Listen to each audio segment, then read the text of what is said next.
सरस्वती चंद्र। पिछली कड़ी में आपने सुना सरस्वती चंद्र अपने दोस्त चंद्रकांत से संसार त्याग कर सन्यासी जीवन व्यतीत करने और संसार के नए-नए अनुभव पाने की इच्छा व्यक्त करता है। चंद्रकांत उसे ऐसा ना करने को समझाता है। वो उसे कुमुद का वास्ता भी देता है। सरस्वती चंद्र कहता है कि उसकी दूसरी जगह शादी हो जाएगी तो वो मुझे भूल जाएगी। एक दिन चंद्रकांत को सरस्वती के जाने का पता चलता है। यह बात वो लक्ष्मी नंदन को बताता है तो वो अपने बेटे की खोज में चारों ओर अपने आदमी दौड़ाता है, पर सरस्वती चंद्र का कुछ पता नहीं चलता। एक दिन चंद्रकांत को पता चलता है कि सरस्वती चंद्र सुवर्ण नगरी में है। वो उसे खोजने निकल पड़ता है।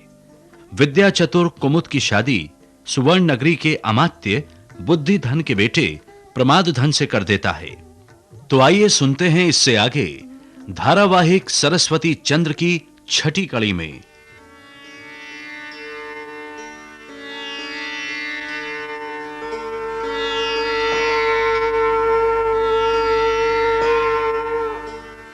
भगवान शिव का प्रसाद लो भक्त, शिव तुम्हारा हर मनोरथ पूरा करेंगे। जी दीजिए पुजारी जी। ये लो। तुम कोई श्रद्धालु जान पड़ते हो। तुम्हारा नाम क्या है? जी मेरा नाम नवीन चंद्र है। भाई नवीन चंद्र, तुम्हारा नाम अटपटा है, इसलिए मैं तुम्हें चंदर भाई कहकर पुकारूंगा। तुम्हें आपत्ति तो नहीं है ना? आप मुझे किसी भी नाम से पुकारिए, मैं जो हूं वही रहूंगा, बदल नहीं जाऊंगा। मैं आपको किस नाम से पुकारूं? मूर्ख दत्त, यही नाम है मेरा। इस मंदिर का पुश्तैनी पुजारी हूं। क्या खूब नाम रखा है आपके माता पिता ने, मूर्ख दत्त। निरे मूर्ख हैं या कुछ विद्या भी जानते हैं? बस नाम का ही मूर्ख हूं। मेरे जैसा विद्वान तो पूरी स्वर्ण नगरी में दूसरा कोई नहीं है। अच्छा, ये तो बताओ कि तुम आए कहां से हो, क्या करना चाहते हो? जी मैं जाति से ब्राह्मण हूं, अभी बंदरगाह से चला आ रहा हूं। कुछ दिन यहीं ठहरने की इच्छा है। अच्छा, जरूर ठहरो, शौक से ठहरो। किंतु तुम्हारे भोजन की व्यवस्था किस तरह होगी? आप मेरा भोजन अपने साथ बना लेंगे तो मुझे कोई आपत्ति नहीं होगी। क्या कहा? क्या कहा तुमने? यहां अकेले पेट का पूरा नहीं पड़ता, तुम्हारे लिए अन्न कहां से लाऊंगा? ये लीजिए धन, जो कम पड़े बाजार से ले आइएगा। अच्छा अच्छा, हो जाएगा। इतने धन से सब इंतजाम हो जाएगा। तुम्हारे पास कोई कीमती वस्तु हो तो मेरी पिटारी में रख देना। इच्छा हो तो पिटारी की ताली अपने पास रख लेना। मेरे पास कोई मूल्यवान वस्तु नहीं है मूर्ख दत्त। यायावरी जीवन जीने वाले के पास मूल्यवान वस्तु का क्या काम? नहीं है तो कोई बात नहीं। पीछे ये बाड़ा है और उसके पास ही तालाब। तालाब में तुम नहा सकते हो। ठीक है, नहाने के बाद कुछ समय विश्राम करने की इच्छा है। तुम्हारे आने से बहुत ही शुभ हुआ है चंदर भाई। कल शिवरात्रि है, इसलिए अमात्य के घर के सब लोग भी आएंगे। उस समय भी यदि तुम बाड़े में रहोगे तो मर्यादा की रक्षा हो जाएगी। चलो उस कोठरी में जाओ। भोजन तैयार हो जाने पर मैं तुम्हें बुला लूंगा। ठीक है।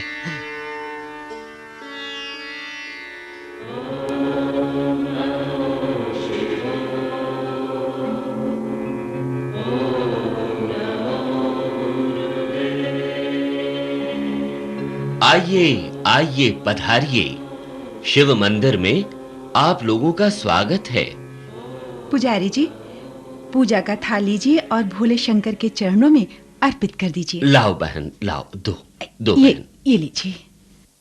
मन में कितना उत्साह था कि ससुराल में ज्ञान का अथाह भंडार होगा, किंतु यहाँ तो एक भी पुस्तक नहीं है। पति अधिक पढ़ नहीं सके।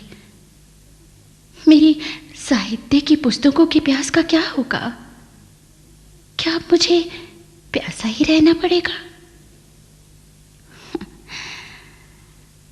पिताजी ने सरस्वती चंद्र के रूप में कितना बड़ा विद्वान वर ढूंढा था, किंतु सरस्वती चंद्र मेरी निंदा मात्र सुनने से घर संसार त्याग कर चला गया। इतना स्नेह था उन्हें मुझसे, किंतु किंतु ये कैसा प्रेम है। पता नहीं कहाँ होगा सरस्वती चंद्र, किस अवस्था में होगा, क्या खाता होगा, कहाँ सोता होगा। सोने के पालने में झूलने वाला क्या धरती की कठोरता सह पाता होगा। हे देवों के देव महादेव, मेरा सरस्वती चंद्र जहां भी हो कष्ट में ना हो, भले ही उसे मेरा स्मरण ना हो, किंतु मैं तो उसे याद कर करके अपने दुर्भाग्य पर रोज आंसू बहाती हूं। किंतु अब मुझ पर किसी और का अधिकार है। पति धर्म का पालन करना ही मेरी नियति है। सरस्वती चंद्र अब मेरे लिए पर पुरुष है। उसके स्मरण मात्र से मुझे कलंक होगा, किंतु क्या करूं। उनका स्मरण करने मात्र से ही हृदय धड़कता है। जब धड़कन ही नहीं होगी तो क्या होगा। हे भोले शंकर, मुझ निर्दोष की सहायता करो। मुझे मार्ग दिखाओ, मुझे मार्ग। भाभी, लगता है भाई साहब की याद में खोई है। चल हट। पूजा का थाल दो बहन, आरती का समय हो रहा है। लीजिए पुजारी जी। लाओ बहन लाओ।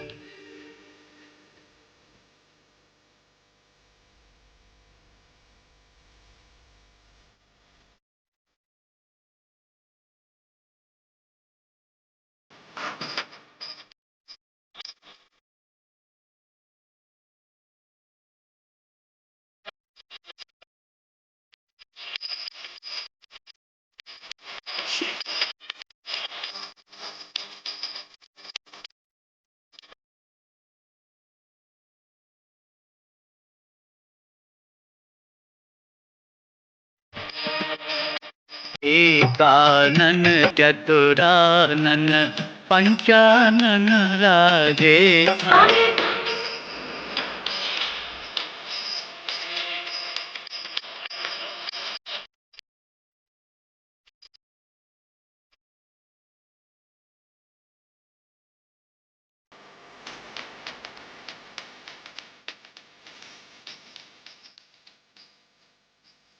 चरणामृत लो बहन।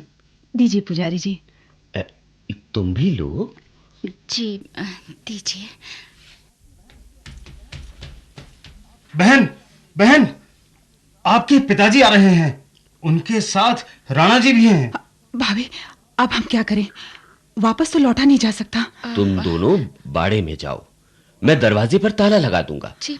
और सबके जाने के बाद उसे खोलूंगा। अगर उनका मन यहाँ अधिक समय तक रहने का हुआ तो अनर्थ हो जाएगा भाभी। राणा जी हर शिवरात्रि को यहाँ आते हैं और महादेव के दर्शन करके लौट जाते हैं।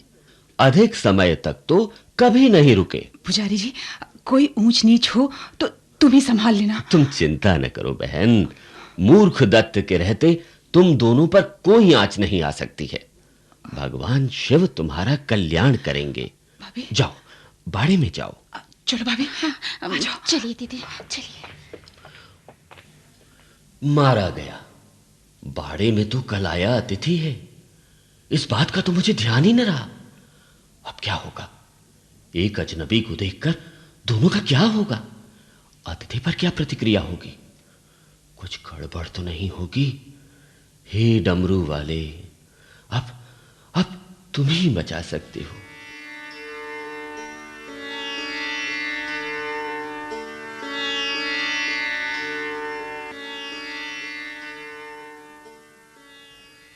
प्रणाम बाबूजी। प्रणाम।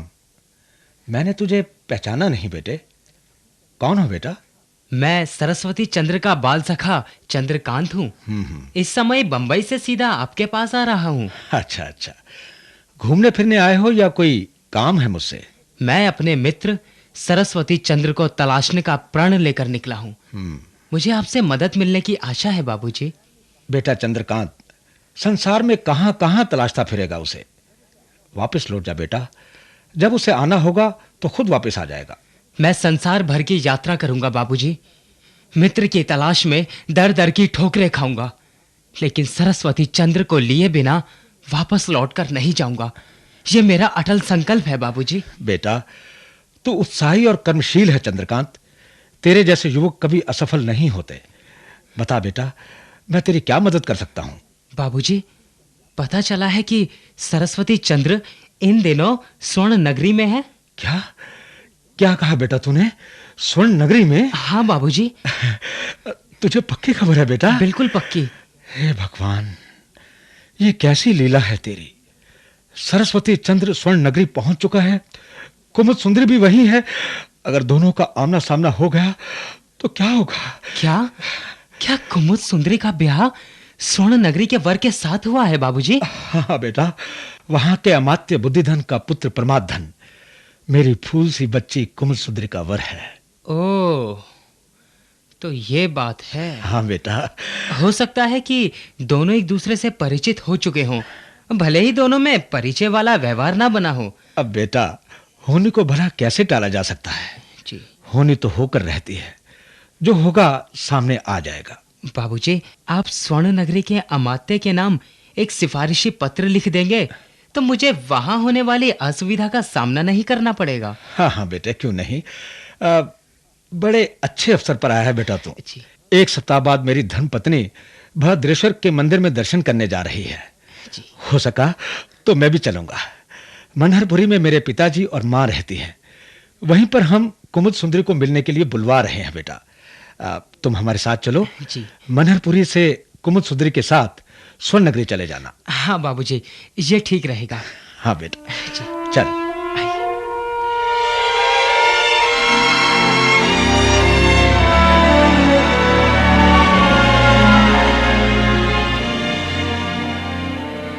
भाभी, ओ भाभी। क्या है दीदी? उधर देखो, देखो ना, कोई उस चबूतरे पर सो रहा है। हाँ? हाँ, लगता है कि पुस्तक पढ़ते पढ़ते नींद आ गई होगी। लोग भी कैसे हैं, तालाब पर पुस्तक लेकर आते हैं। हाँ? अरे रहने दो दीदी, हमें क्या, पराये पुरुष से हमें क्या लेना देना। अरे अगर करवट लेने या उठते समय तालाब में गिर पड़ा तो? हाँ दीदी, ये बात तो है। हमें उसे जगाना होगा। हाँ चलो। अरे अरे ओ भाई, अरे जागो जागो, नहीं तो तालाब में गिर पड़ोगे। उठो। कौन है? जरा संभल के बैठना। हाँ, करवट बदलने से तालाब में ना गिर पड़ो, इसलिए उठाया है मैंने तुम्हें। उठो। कब आंख लग गई पता ही नहीं चला। अच्छा किया बहन जो उठा दिया।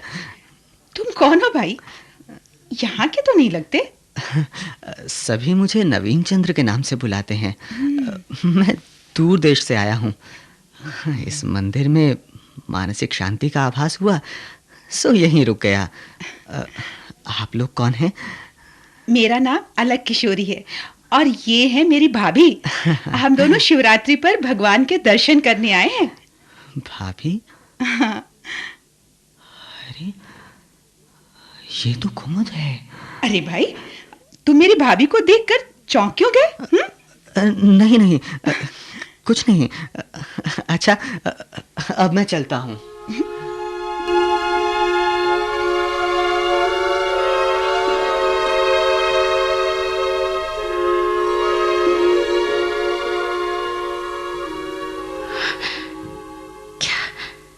क्या ये वही सरस्वती चंद्र हैं? हो सकता है कि घूमते हुए यहाँ आए हों। हो सकता है मेरी दशा देखने आए हों।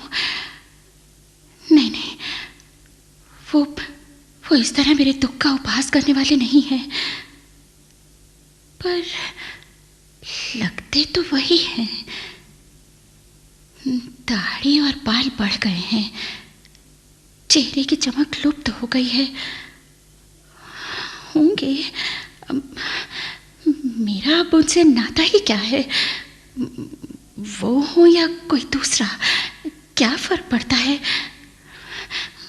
विधाता ने जिसके साथ मेरी जोड़ी लिख दी वही सच है और बाकी सब झूठ है। मेरा प्रेम कलश तो विवाह पर जो लुढ़क गया सो लुढ़क गया।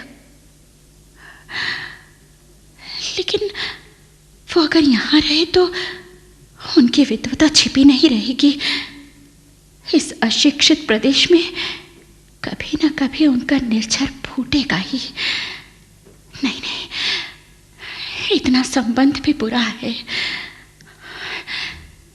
लेकिन अब ये कैसे जाना जाए कि ये वही है? वही मुखड़ा, पुस्तक भी पास में है। वो यही रहे तो अच्छा है। उनकी कुशल क्षेम जानकर मुझे चिंता नहीं रहेगी।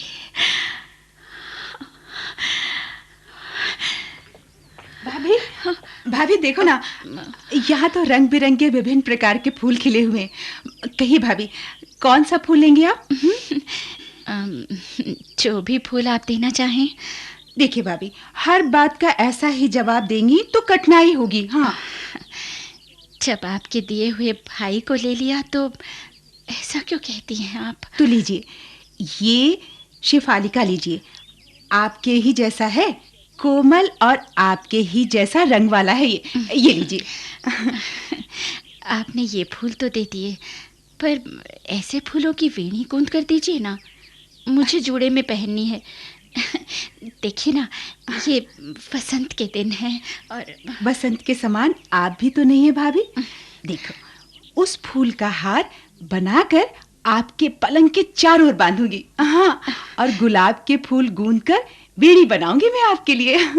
और चंपा और मोंगरे के गजरे बनाना। और भाभी, गजरा जूड़े में बांधकर आप मेरे भाई के सामने जाना। इससे उनका मन प्रसन्न होगा और वो तुम्हें खूब प्यार करेंगे। बस तुम भी ना दीदी।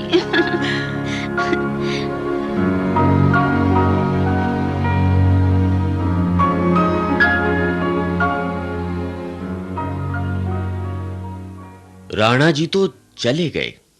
हाँ मूर्खदत्त, वैसे क्या आज इस मंदिर में कोई नहीं आया? अलक किशोरी और कुमुद सुंदरी आई है ना? कहाँ हैं?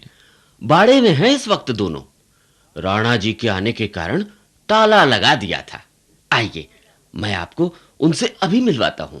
ठहरो, पहले ये बताओ, क्या इस धर्मशाला में इस समय कोई यात्री नहीं है? है, एक यात्री है, तालाब या चबूतरे पर बैठा होगा।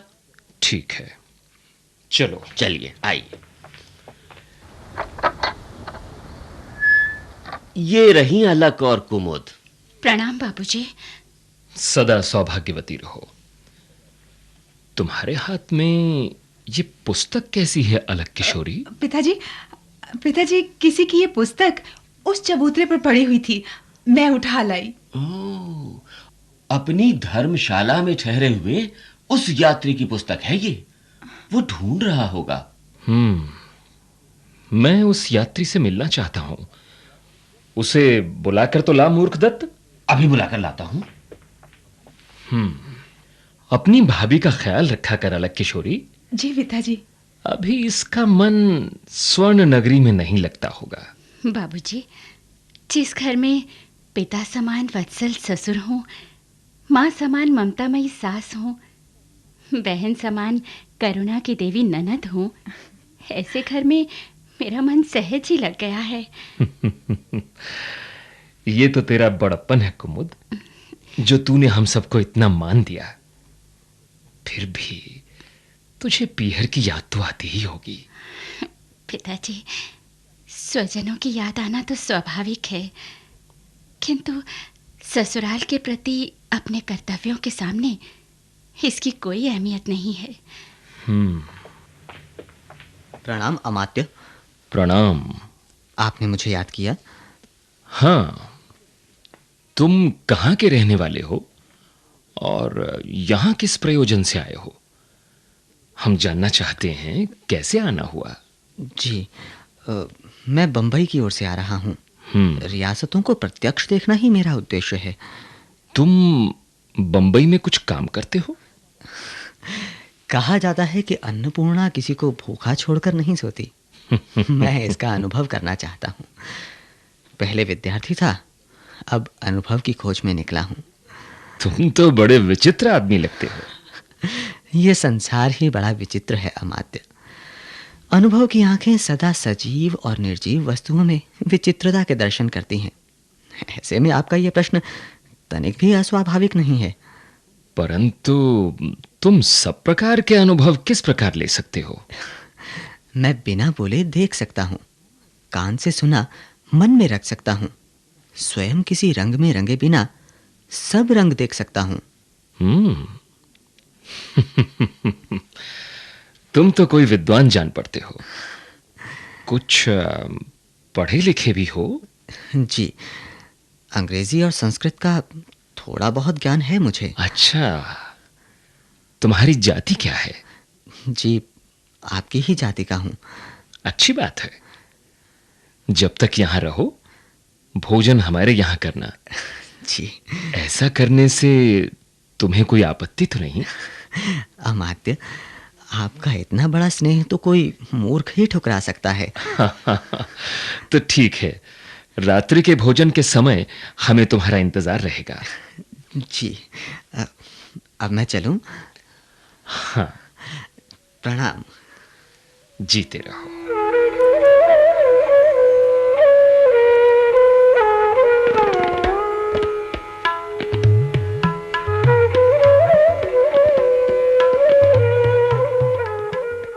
कुमुद सुंदरी अब किसी और के जीवन का वसंत है। अब उससे मेरा कोई सरोकार नहीं। फिर मैं स्वर्ण नगरी आया ही क्यों? कुमुद सुंदरी की एक झलक पाना ही तो मेरा उद्देश्य था।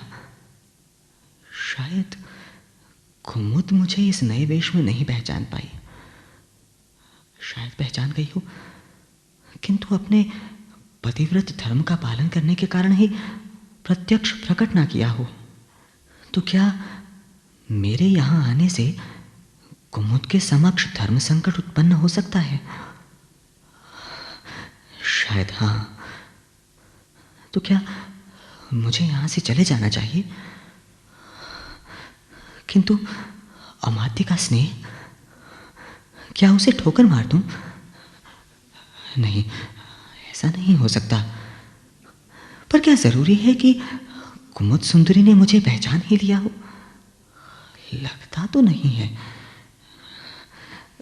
मैं प्रयास करूंगा कि मैं कुमुद की आंखों के सामने कम से कम आऊं। हाँ, यही ठीक रहेगा। अरे नवीन चंद्र, कहाँ खो गए? जी, कहीं नहीं। तुम्हारी अंग्रेजी का ज्ञान बहुत अच्छा है। सुना है कि तुम बंबई के बड़े-बड़े समाचार पत्रों में समसामयिक लेख लिखा करते हो। जी, ये सब आपने कैसे जाना? बंबई से प्रकाशित होने वाला एक समाचार पत्र है मेरे पास। अच्छा। उसमें तुम्हारे नाम यानी नवीन चंद्र के नाम से बहुत ही सारगर्भित लेख प्रकाशित हुआ है। जी, आपका कहना सही है। स्वर्ण नगरी में एक अंग्रेजी के जानकार की सख्त आवश्यकता है। अगर तुम्हारी सहमति हो तो तुम इस पद पर नियुक्त हो सकते हो। मैं तो सब प्रकार के अनुभव प्राप्त करने का इच्छुक हूँ। संभव है कि ये अनुभव इसी नगरी में मिले। मुझे कोई आपत्ति नहीं है। तुमने मुझे चिंता मुक्त कर दिया। नवीन जी, रात अधिक हो गई है, इसलिए आज की रात यहीं बिताओ। जैसी आपकी इच्छा अमात्य। तुम्हारे लिए प्रमाद धन की बैठक में सोने की व्यवस्था की गई है। जी, किंतु ध्यान रहे, तुम्हें हम सभी के समान जागती आंखों से सोना होगा। क्या यहाँ किसी प्रकार का खतरा है अमात्य? नगर प्रबंधक शठराम हमसे शत्रुता रखता है। ओह, वो किसी भी समय हमारे खिलाफ षड्यंत्र कर सकता है, इसीलिए ऐसा कह रहा हूं। लेकिन अमात्य, इस शत्रुता का कोई कारण तो होगा। अधिक शक्तियों को पाने की लालसा ही इस शत्रुता का मूल कारण है।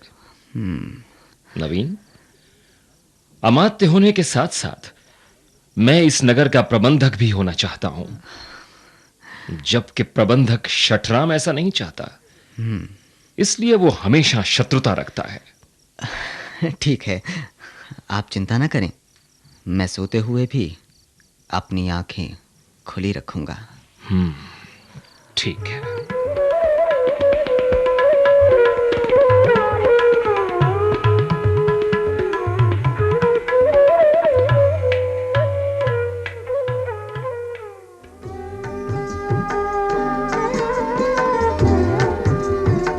अभी आप सुन रहे थे गुजराती साहित्य के प्रसिद्ध साहित्यकार गोवर्धन राम त्रिपाठी की प्रसिद्ध पुस्तक सरस्वती चंद्र पर आधारित रेडियो धारावाहिक सरस्वती चंद्र की छठी कड़ी। निर्देशिका थी सीमा शारदा, रेडियो रूपांतरकार सुधांशु गुप्ता, ध्वनि मुद्रण जसवंत सिंह।